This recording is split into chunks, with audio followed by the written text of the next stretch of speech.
Yeah, wasak Wednesday tayo ngayon, no? Ika nga ni parang Clyde relatibo. Wasak, sir. So ito, ginagawa na natin yung ZX4RR na umayside to eh. Pero hindi naman ganun kalala yung damages. More on ano lang, sa handlebars lang. Yung rear set nagawan pa natin ng paraan na balikunan natin ng maayos ulit. Yung mga ibang katulad itong spools na naputol. So ano lang yan, pansamantagal lang. Ito medyo nakalug lang yung rear tire. So nire-adjust lang natin yung alignment ng chain. And dito sa side yung GRX, buti na lang no, may GRX frame sliders kahit papano. Hindi na damage yung tank. Ito front section ng bike.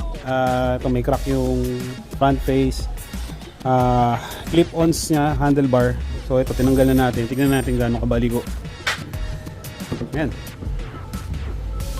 Handlebars. And then sa switch, sa brakes, puro gas-gas lang naman. Ito. Kabila, okay lang naman. Wala namang damage. Ito yung dating nadali sa Porsche turn, sa Clark. So, walang problema. This time around naman kasi, itong right side naman, or brake side, yung front brake side yung nadali. Sa may chicane, no? Pero, sama yan eh. Sama yan. Pag nag-race track ka, kailangan na nagpupush ka ng limits. And, siyempre, naghahabol ka ng oras kung gusto mong improve yung lap times mo. Antayin lang tayo ng parts. Order na ako ng mga replacement parts. Ito, clip-ons, tapos yung sa GRX na frame slider components. Actually, pag naka-race fairings ka na, kahit di ka na mag-sliders kasi race fairings meant naman madurog yan o magasgas eh. Tulad dito, si Berduyog, naka-race fairings yan. So ito, pasok to sa 4R. So sa mga ZX4RR na owners dyan na gusto nyong mag full pledge na race mode na kayo sa bike nyo, ayan, ito sagot, race fairings. Ito Japixel, sticker lang yan. So ito for pre-order tong race fairings natin for ZX4RR and ZX25R. So yan, ito yung mga trabaho natin for today.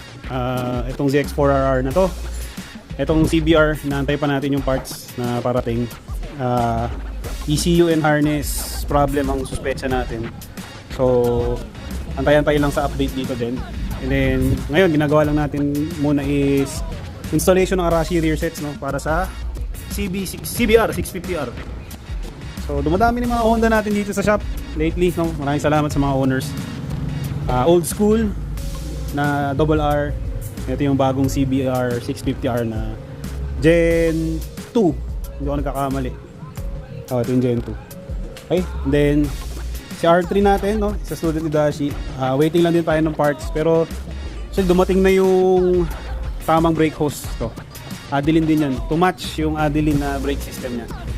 Ayan, Adeline na Frontmaster 17.5, then bracket and P34 style na Adeline na 4-pot caliper. Hands full tayo this Wednesday, and ayun, maraming salamat sa support dito sa Forma Bike Point. Dito lang kami sa Mandaluyong. Thank you.